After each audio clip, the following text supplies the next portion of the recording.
আসসালামু আলাইকুম। এখন শুনবেন সংবাদ শিরোনাম। বাংলা বর্ষবরণ ঘিরে দেশ জুড়ে বর্ণিল উৎসব। বৈশাখী শোভাযাত্রার রমনা বটমূলে হাজারো মানুষের উচ্ছ্বাস, অনিশ্চয়তার ভয় কাটিয়ে সম্ভাবনার দেশ গড়ার প্রত্যাশা। 22,000-এরও বেশি প্রান্তিক কৃষকের হাতে প্রতিশ্রুতির কার্ড তুলে দিলেন প্রধানমন্ত্রী। বললেন, পতিত স্বৈরাচার ভর করেছে বিরোধী দলের কাঁধে। বৈশাখের তীব্র গরমেও ফিলিং স্টেশনগুলোতে দীর্ঘ অপেক্ষা, চাহিদামতো জ্বালানি না পাওয়ার অভিযোগ। ক্রুড অয়েল সংকটে ইস্টার্ন রিফাইনারিতে বন্ধ তেল পরিশোধন।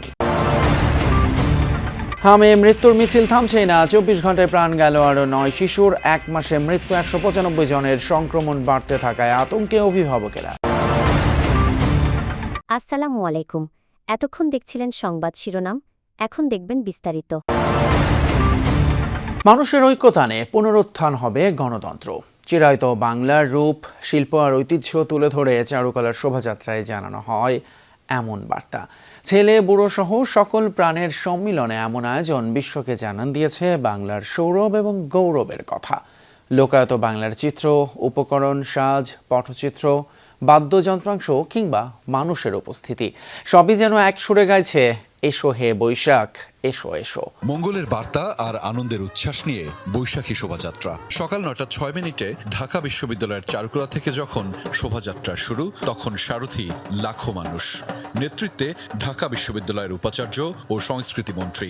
সকল সংকট কাটিয়ে আগামী একটা বছর সুন্দর কাটুক, বাংলাদেশের সমৃদ্ধি কামনা করছি আমরা। সাদা লাল বর্ণিল পোশাকে সেই সমবেত উপস্থিতি জানান দিয়েছে বাংলার ঐতিহ্য, সংস্কৃতি ও ঐক্যবদ্ধতার কথা। যে ঐক্যের ফলেই এবারের শোভাযাত্রার প্রতিপাদ্য নববর্ষের ঐক্যতান, গণতন্ত্রের পুনরুত্থান। যান্ত্রিক যাপিত জীবনে শেকরের এই আয়োজন প্রশমিত করে স্বকীয়তা, উচ্ছ্বসিত করে হৃদ মাঝার। পুরনো বছরের গ্লানি, জীর্ণতা আর শোককে পেছনে ফেলে নতুনের শুরু। গ্লানি ভুলে বা ব্যর্থতা ভুলে আমরা নতুন বছরে ভালো কিছু আশা করি। পান্তা ভাত, ইলিশ মাছ, পুরো বাঙালি খাবার, পুরো দিন বাঙালিয়ানায় কাটানো, পরিবারের সাথে লাল পাড় সাদা শাড়ি, হাত ভরা সাদা চুড়ি, লাল চুড়ি। এইবারই আমি প্রথম ঢাকা ইউনিভার্সিটিতে অ্যাডমিশন পাওয়ার পরে আমার পহেলা বৈশাখ।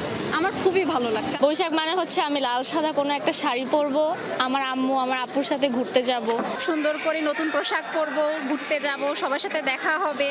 ভিনদেশ থেকে যারা সামিল হয়েছেন বাংলার এমন স্বকীয় আয়োজনে, তারাও মুগ্ধ, বিমোহিত। শোভাযাত্রা আরো বর্ণিল করে বাংলার বিভিন্ন ক্ষুদ্র নৃগোষ্ঠীর স্বতঃস্ফূর্ত অংশগ্রহণ। দেশের 22,000-এরও বেশি ভূমিহীন, প্রান্তিক এবং ক্ষুদ্র কৃষকের হাতে কৃষক কার্ড তুলে দিল সরকার।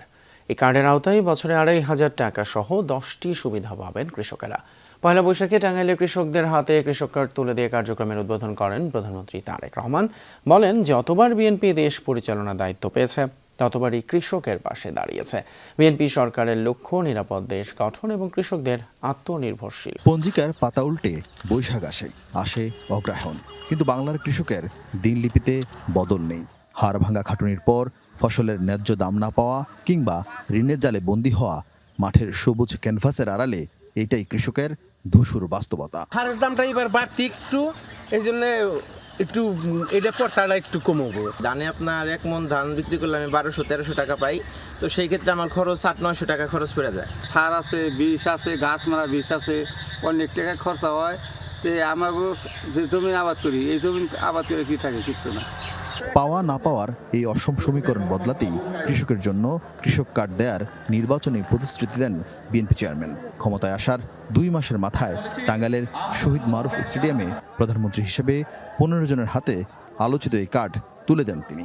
আপনাদের ভোটে নির্বাচিত বর্তমান সরকারের লক্ষ্যই হচ্ছে কৃষককে আত্মনির্ভরশীল হিসাবে গড়ে তোলা, কৃষককে সচ্ছল হিসাবে গড়ে তোলা। সেই জন্যই এই কৃষক কার্ড আমরা দিয়েছি। একমাত্র বিএনপি সরকার যতবার এই দেশ পরিচালনার সুযোগ পেয়েছে, বিএনপি সরকারই চেষ্টা করেছে কৃষক ভাই বোনদের পাশে দাঁড়ানোর জন্য। আপনারা বিএনপির উপরে বিগত নির্বাচনে আস্থা রেখেছেন, ইনশাল্লাহ এই সরকার আপনাদের সেই আস্থার পূর্ণ মর্যাদা দিবে। বৈশাখের তীব্র রোদ উপেক্ষা করে জ্বালানি তেলের জন্য ফিলিং স্টেশনগুলোতে ছিল দীর্ঘ সারি। তেল নিতে 10 ঘন্টা বা তারও বেশি অপেক্ষা করতে হয় গ্রাহকদের। অনেক পাম্পেই বেশিরভাগ সময় টানানো থাকে, অক্টেন নেই। পয়লা বৈশাখে ডিপো বন্ধ থাকায় অনেক পাম্পেই নেই তেলের সরবরাহ। রাজধানীতে প্রায় সব ফিলিং স্টেশনে এখন রেশনিং পদ্ধতি চালু আছে।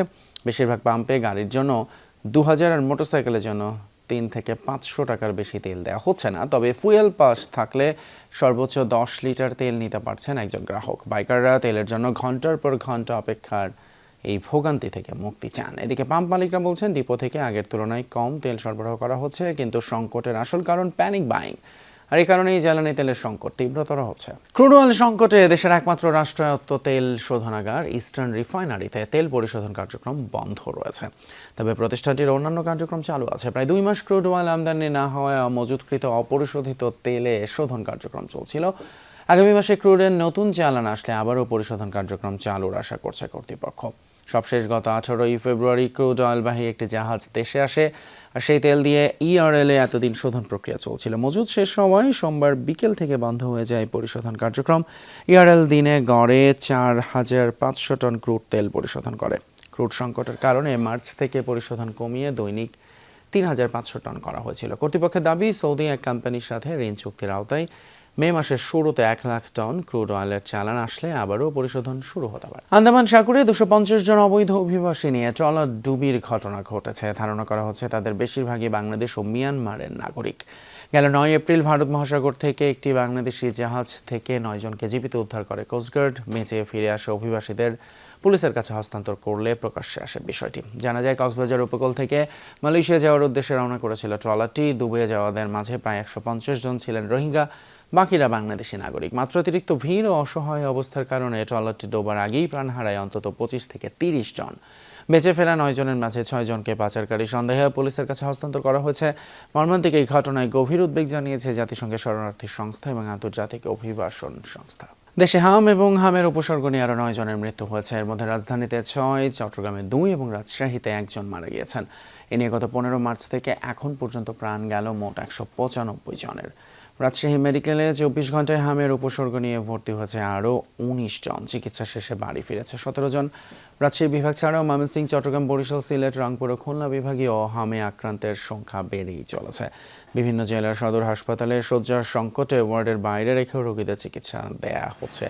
এতে বাড়ছে সংক্রমণ ঝুঁকি। উদ্বেগ বাড়ছে অভিভাবকদের। হাম প্রতিরোধে শিশুদের টিকা দেওয়ার পরামর্শ স্বাস্থ্য বিভাগের। খুলনা এবং বরগুনায় সড়ক দুর্ঘটনায় 4 জন নিহত হয়েছেন। এর মধ্যে খুলনায় বাস চাপায় নিহত হয়েছেন এক দম্পতি।